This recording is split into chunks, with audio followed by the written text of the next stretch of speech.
Bueno, esto es un llenazo, es un lleno total y es una alegría realmente que, bueno, primero que en una lectura, o una presentación de un libro de poesía haya tanto público o tantos lectores, ¿no? Siempre está mal visto hablar de público cuando se habla de poesía, siempre se dice no hay público, hay siempre un solo y único lector o un oyente, aunque sea un oyente muy numeroso.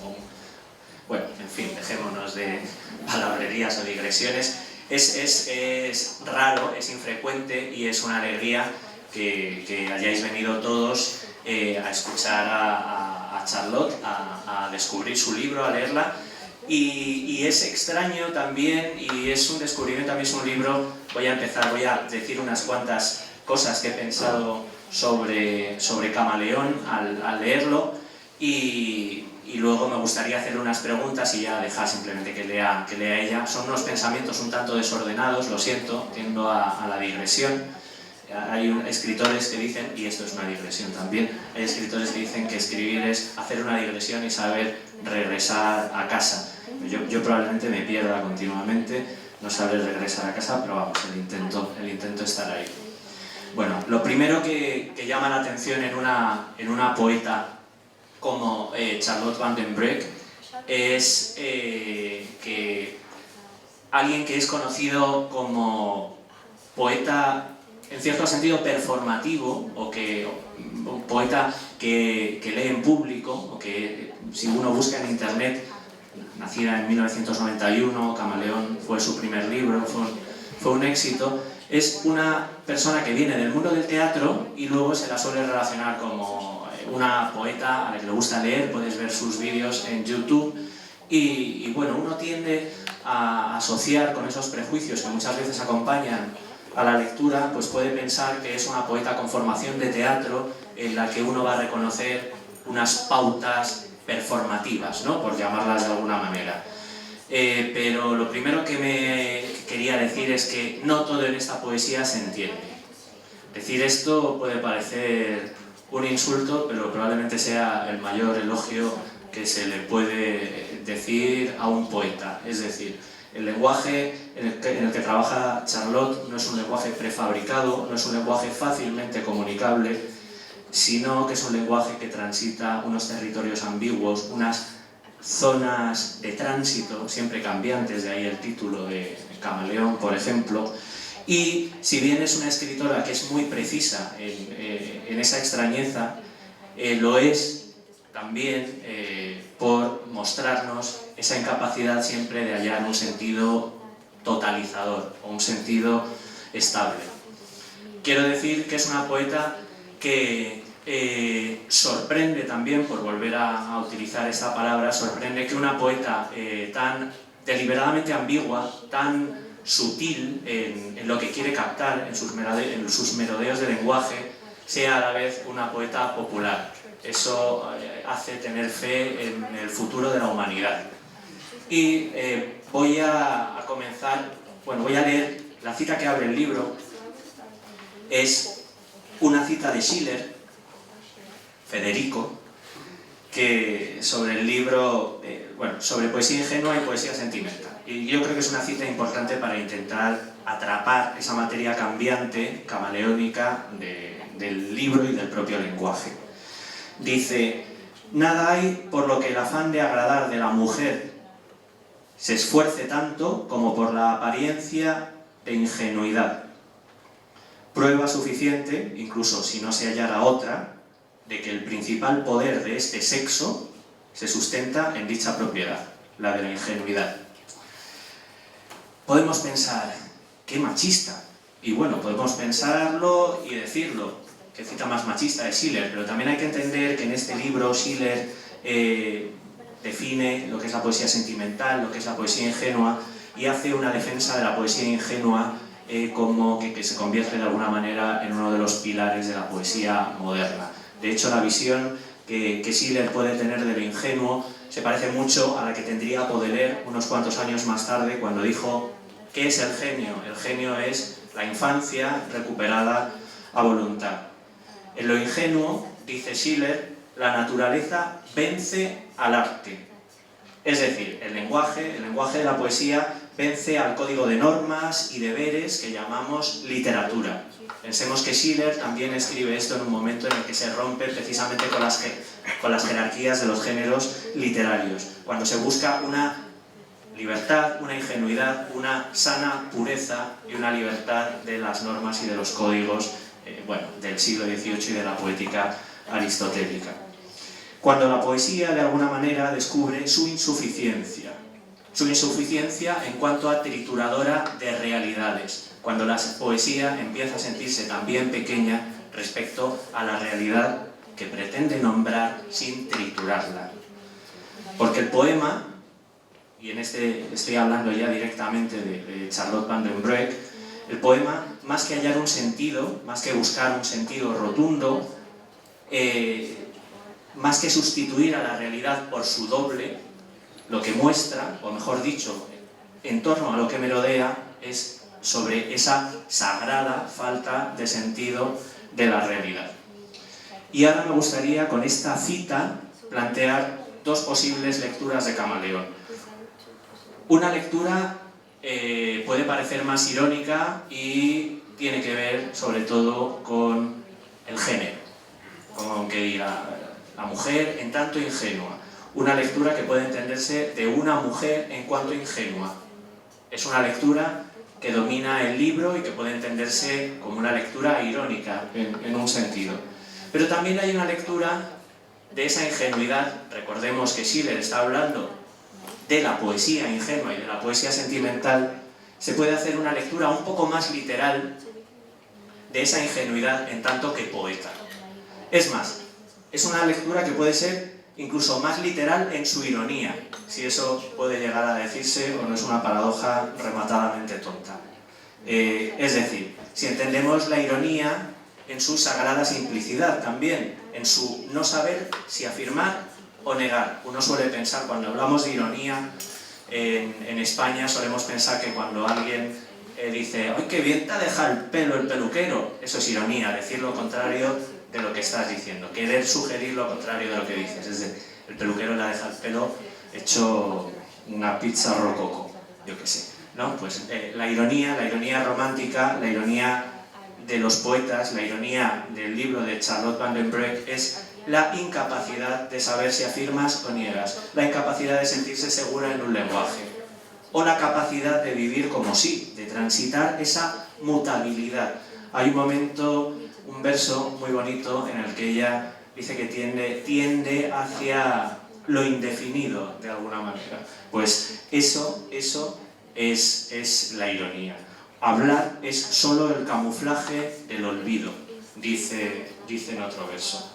Pero bueno, esta doble lectura, en tanto mujer y en tanto poeta, puede reunirse siguiendo el hilo otra vez schilleriano y simplificarlo diciendo en cuanto individuo ingenuo, incompleto, abierto, que son las características, como he dicho, que definen gran parte de la poesía moderna. Estos son los grandes atributos de la poesía moderna, que son paradójicamente su falta de atributos, su minoría, una minoría de edad y una minoría como género, siguiendo esta frase afortunada que tuvieron Deleuze y Guattari de su defensa por una literatura menor, y lo que Keats en su momento llamó su capacidad negativa, su permeabilidad hacia lo que no es ella.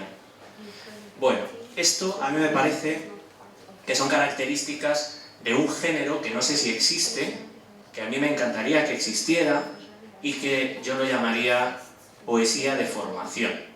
Igual que se habla de la Bildungsroman, yo no sé alemán, por eso pronuncio así, que sería la novela de formación, la novela de aprendizaje, pues se podría pensar en una Bildungsgedichte, ¿no? Creo que se dice así, una poesía de formación. Como digo, no sé si existe este género, pero probablemente mis libros preferidos, o algunos de mis libros preferidos de todos los tiempos, pienso en Espejo de un mexicano, Salvador Novo, o pienso en los primeros poemas de Mark Strand, o pienso en Ararat de Louis Gluck, serían probablemente libros de poesía de formación. Camaleón, sin ninguna duda, es un libro de poesía de formación. Aquí no puedo evitar tirar a lo personal. todo esto que digo no pretenden ser verdades objetivas. Yo no puedo evitar, como poeta, que he sido algunas veces, o he escrito poemas, y también he tenido ambiciones estilísticas, siempre he querido escribir un libro de poesía de formación. Probablemente no lo haya hecho.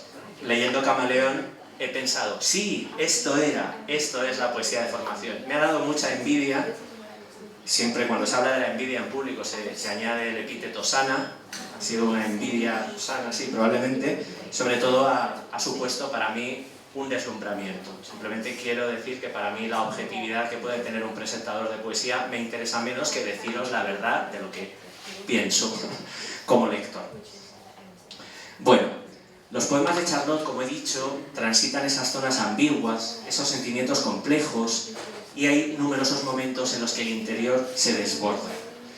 Y a mí me gustaría resaltar la curiosa relación que se plantea desde la primera parte, son 3 partes las que dividen el libro, la relación que se plantea sobre el viejo binomio, esa pareja insoportable de tantos años que lleva conviviendo, peleándose, que son el cuerpo y el espíritu. Si en la tradición platónica que tanta leña ha echado al fuego de la poesía, a veces leña cobarde y confortable, incluidos lo bello, lo bueno y lo veraz, sobre los que se burla, o esos conceptos platónicos de los que se burla Charlotte en un poema muy bueno que se llama El mar del norte. Bueno, si en la tradición platónica, en este binomio, en esta pareja peleona, el cuerpo era el terreno de ambigüedad y la mente, el espíritu, el alma, como se quiera llamar, eran la pauta de la certeza, la esencia, en Charlotte quizá encontremos lo contrario. Yo creo que esto es uno de los principales aciertos de su libro. El cuerpo tiene saberes que la cabeza no conoce.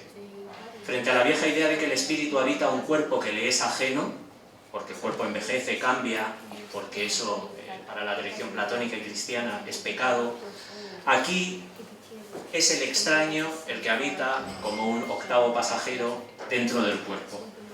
El cuerpo, al revés, decreta la naturalidad, es la pauta de la naturaleza, el imperio del mundo, son las percepciones y las sensaciones, pero el extraño, o la extraña, mejor dicho, es la conciencia.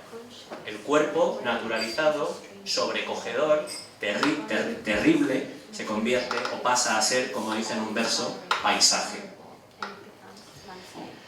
Ya en la primera parte de este largo poema de formación que es Camaleón, desde la irónica invocación a su abuelo, que yo creo que va a leer ese poema que se llama Bucarest, se advierte la plenitud un poco del estilo de Charlotte, su sutil simultaneísmo, su fragmentación, su mezcla de planos.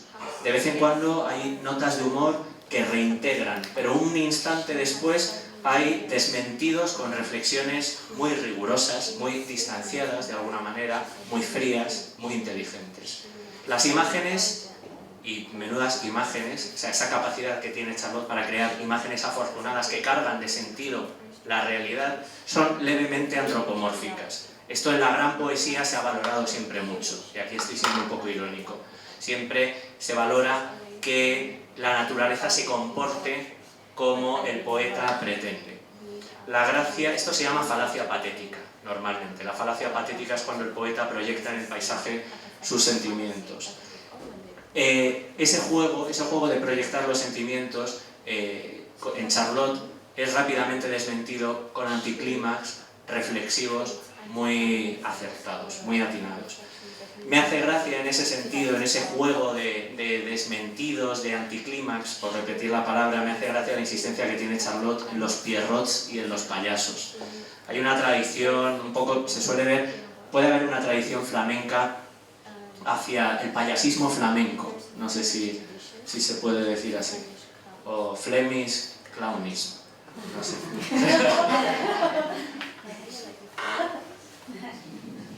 Do you mean clouds? Yes. Deja, lo voy a explicar. Pienso, por ejemplo, Ronald Brower, el traductor, que ha traducido muy bien todos estos detalles que digo del lenguaje de Charlotte. Es traductor, por ejemplo, de un poeta como Hugo Claus, que también se convierten en parodistas casi, ¿no? Hay como un gusto por lo paródico. Y eso, aunque Charlotte diga, Clowns, no lo veo. But I thought you said Klaus was a No, Clowns no, Clowns. De hecho hay un poema, uno de mis preferidos del libro, que se dedica a Gilles, el personaje del cuadro de Watteau, que es un Pierrot. Esa figura pierrotiana, esas ideas siempre de que uno no se posee del todo. Ella dice, así que ponte a amasar mi cara y dale la forma que sea hasta que se parezca a la máscara de tu comedia. Pues me ha recordado todo esto, me ha recordado muchas cosas, me ha recordado algunas de las cosas que prefiero en el mundo, como un poeta menor que se llama Jules Lafort. Él tiene esa falta de integridad, esa sana falta de integridad que tienen los poemas de Charlotte. He recordado un poema de Lafort que comienza precisamente diciendo: en fin, que me iba a lanzar con un te quiero cuando advertí, ante todo y no sin lástima, que a mí mismo no me poseía lo bastante. Y también me ha recordado a una célebre cita de Nietzsche, que siempre está bien citar a Nietzsche con un público selecto. Bueno, una cita de Nietzsche que me parece que funciona como poética de camaleón y que puede dar un poco la medida de su tono.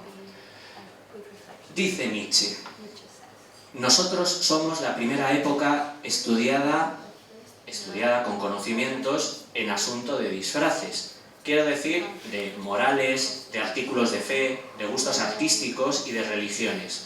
Nosotros estamos preparados como ningún otro tiempo lo estuvo para el gran carnaval del estilo, para la más espiritual petulancia y risotada de carnaval, para la altura trascendental de la estupidez suprema y la irrisión aristofanesca del mundo. ¿Acaso hayamos descubierto justo aquí el reino de nuestra invención? Aquel reino donde también nosotros podemos ser todavía originales, como parodistas, por ejemplo, de la historia universal y como bufones de Dios. Y ahí queda. Reconozco que me fascinan estos versos cuando dice, por ejemplo, en la sección, en la segunda parte del libro que se llama Discovery Channel, aquí hay un salto. Si en la primera parte hay una formación de alguna manera infantil, podría entenderse, en la segunda parte Discovery Channel ya aparece un adulto que aprende del mundo en los documentales de la tele. Charlotte adopta, a veces salta de la primera persona a una segunda persona con cierta voluntad política, pero que también se refrena. Dice, perdimos nuestra forma, o mientras no respiremos, no pasaremos. Y luego vuelve a insistir en la precariedad de quien enuncia, en la precariedad del lenguaje, en la precariedad de quien habla. Dice, todas las veces que no me ponía derecha, derroché centímetros. Nunca aprendí a defender una posición, tan solo a abrir de par en par esta boca y proferir una especie de graznido. Muchas cosas se pueden decir del libro, voy a ir terminando para preguntarle a ella. Es un libro a la vez de amor. Yo creo que casi todos los libros, lo voy a decir muy pedantemente, casi todos los libros que tratan sobre el lenguaje tratan del amor, y casi todos los libros que tratan del amor tratan sobre el lenguaje. Tratan sobre el sentido que uno le da al lenguaje y sobre la intención de convencer al otro, a esa cosa que no se deja domesticar, a ese principio de realidad que los poetas anteriores a la tradición romántica asociaba siempre a la mujer. La mujer es el otro, la mujer era la naturaleza, la mujer era el otro, la mujer era el principio de realidad.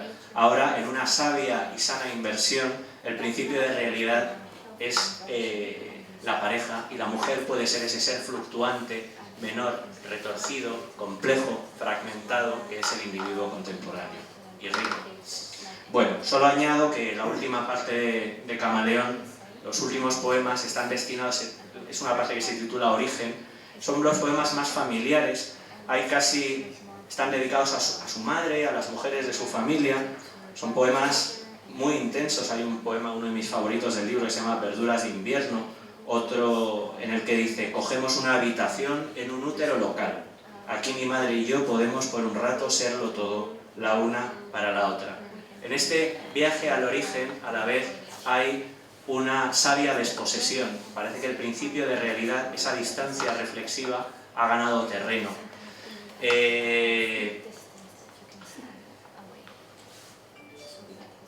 No voy a decir nada más porque se pueden... De hecho, ese ganar terreno y esa disposición la lleva como a una especie de añoranza, a una sutil añoranza. Como digo, es el primer libro que escribió Charlotte, tiene un libro posterior. Me ha fascinado, espero haberoslo transmitido. Creo que deberíais comprar el libro cuando salgáis y yo estoy esperando, Charlotte, tu segundo libro. Ahora me gustaría preguntarte alguna cosa, lo único que espero preguntarte algo que no tenga nada que ver con nada de lo que he dicho. Primero, no sé si tú quieres decir algo directamente. Yes, I would just like to thank you for your thorough researched and thoroughly felt introduction. I was listening to it with a lot of yeah, I could relate to what you were saying, and most of the time I could agree with what you were saying, and that doesn't happen a lot. So, thank you.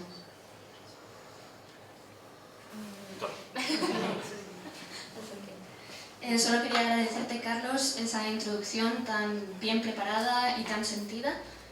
Según la escuchaba me sentía muy identificada con lo que decías y en su mayoría estaba de acuerdo con lo que has expresado, y eso no es algo que pase con mucha frecuencia.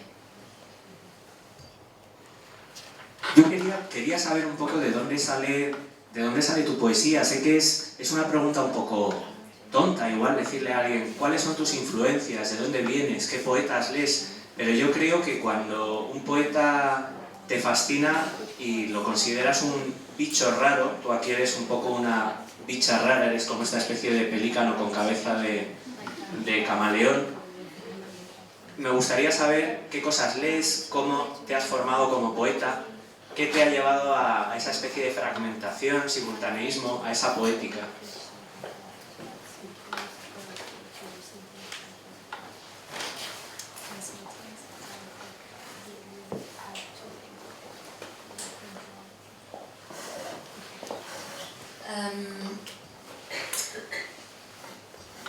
If I understand the question correctly, I'm still very young. At the same time, I'm a late bloomer. I think I first came into contact with poetry when I was 21 years old, during my studies German and English literature in Ghent. And I didn't grow up in a cultural-minded family, or I'm always jealous of friends who said, oh, I just take Couperus or Dostoevsky out of the bookcase for my father. Because at my house we have 3 books. We have a cookbook, a book for the garden, and we have Chameleon. And in the meantime they have 4. They have my second book of poetry also. But I was very, naive. I guess I will put it like that. When I was 18 years old, and then all of a sudden I got the opportunity to go to college as the first person of my family. And I thought, I go to Ghent, that's as far away as possible from my hometown. And I studied literature there because I had no idea what I had to do with my life, and I was good at languages, and I used to watch this very, very, very melodramatic, awful telenovela with my mother called Sturm der Liebe. And so I had some connection to German language through that soap. And I also thought that all the great writers were Germans, all the great thinkers like Goethe and Nietzsche, Schiller. So I wanted to be able to read them in the mother tongue. And then I became some sort of frantic reader. All overnight I was really fed by reading. I read 2 books a week, and it was very feverish. Okay, sorry. Can I do something about it? And then during one class of German literature we were discussing Paul Celan, the Romanian German poet, and his most famous lamentation, Todesfüge, was discussed, and we had this, there's one fragment of him on YouTube where he reads it in his own voice. It's beautiful. And yeah, do you know the poem, the Todesfüge? It's about the Holocaust, about the impossibility to speak about it, so thematically it was very far away from me. It's almost impossible to connect to it because it's so unimaginable, but formally and stylistically it blew me away. It's the repetition, the meter, the force and the powerlessness at the same time. It was like a pulse starting inside me. It was a very powerful experience. It's almost silly trying to put it into words.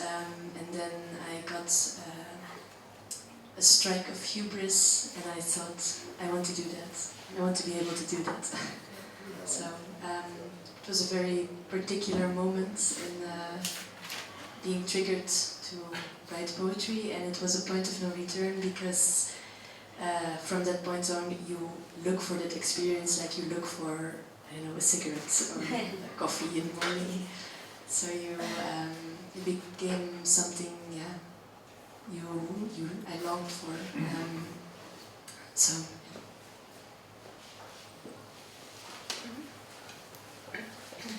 Bueno, todavía soy muy joven, pero la verdad es que llegué un poco tarde a la poesía.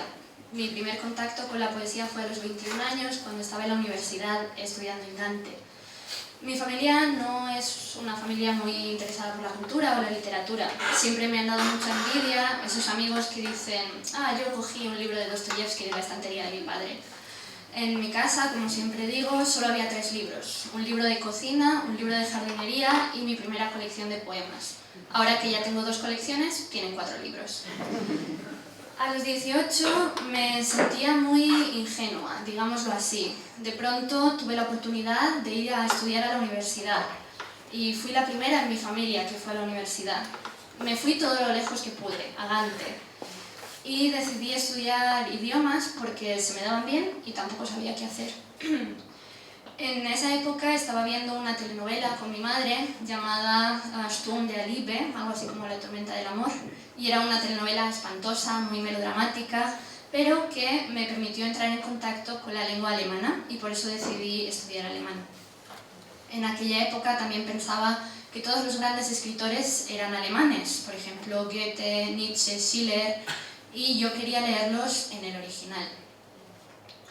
Entré en una época en la que leía muchísimo, de forma febril, leía 2 libros a la semana.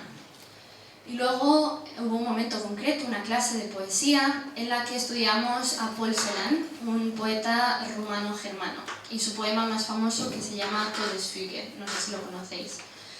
Estuvimos estudiándolo y hablando de él, e incluso vimos un fragmento que él leía, él mismo leía en YouTube. Es una cosa muy impactante y muy bella. No sé si habéis oído hablar de este poema, pero es sobre el Holocausto y sobre la imposibilidad de hablar del Holocausto. Como tema me quedaba muy lejos porque me resultaba algo casi inimaginable, pero desde el punto de vista estilístico me llegó mucho más. Me llegó la métrica y el ritmo, era como si hubiera un latido en ese poema que realmente conectó conmigo. Me pareció una experiencia tremendamente poderosa y me siento un poco tonta intentando explicarla. En ese momento sentí un cierto orgullo absurdo que me llevó a decir, yo también quiero hacer eso, yo también quiero ser poeta. Y fue un momento, como digo, muy específico, pero también un punto de no retorno, porque después de esa decisión ya no pude volver atrás, ya era algo que buscaba constantemente, como quien busca un cigarrillo o una taza de café por la mañana. Era algo que necesitaba hacer.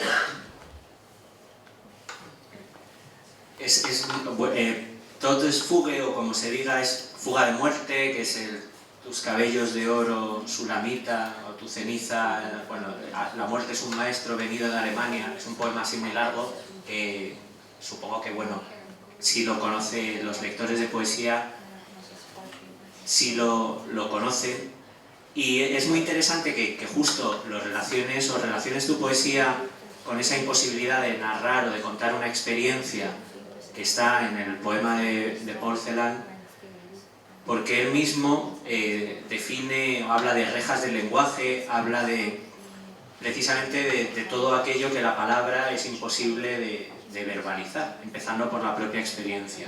Y en tu poesía eso se ve muy claro porque aunque los temas son muy cotidianos, hay una fuga de fondo, hay un perderse, hay un no saber colmar las palabras o colmar demasiado las palabras, que yo creo que viene de esa crisis, de esa puesta en duda de la posibilidad de narrar una experiencia. Luego yo te quería preguntar, y quizá lo más interesante sea que leas los poemas y luego haya tiempo para que la gente pregunte, quien quiera pregunte algo, porque además vamos a tener una actuación.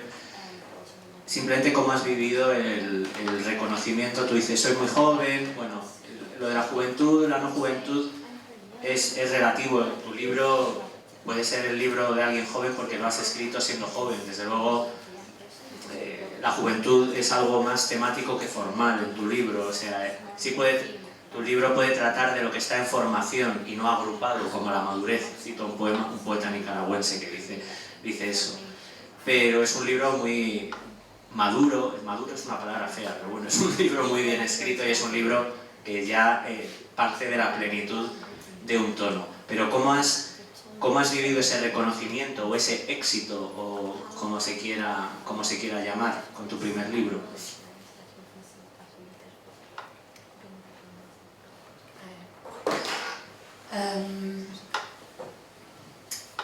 I was quite unmoved by it, by the recognition of the reviews and the performances, because I remember when I sent the manuscript to my publisher, so I couldn't touch it anymore, and it was done for, and I would just have to wait for 2 months for it to be published. And I was very pleased with myself, and I thought, I wrote a book of poetry. Yes. And then I went to bed at night and I couldn't sleep because I was thinking the same thing over and over again. Okay, but now I have to start again. It will start again from now on. And there was no period of incubation. There was no rest or confidence, or every time I realized in that moment that every time I was going to write a poem, I would have to start all over again. And even all the good reviews and the compliments and whatever, it's less strong than that feeling that every time you have to start over. But I'm very grateful, of course. Can I say something about the impossibility to speak? You were talking about how it is in Celan's work, and it also has an echo in my book of poetry. It is related to the same, I guess, dualism I have with the mind and the body, and I also have it with the megalomanic feeling that I can say something, that poetry creates language that is able to say something, and at the same time I think every poem is written because you keep failing in saying it, and from every failed attempt to say something, there is another poem trying to say the same thing. So that is a lifelong search, I think.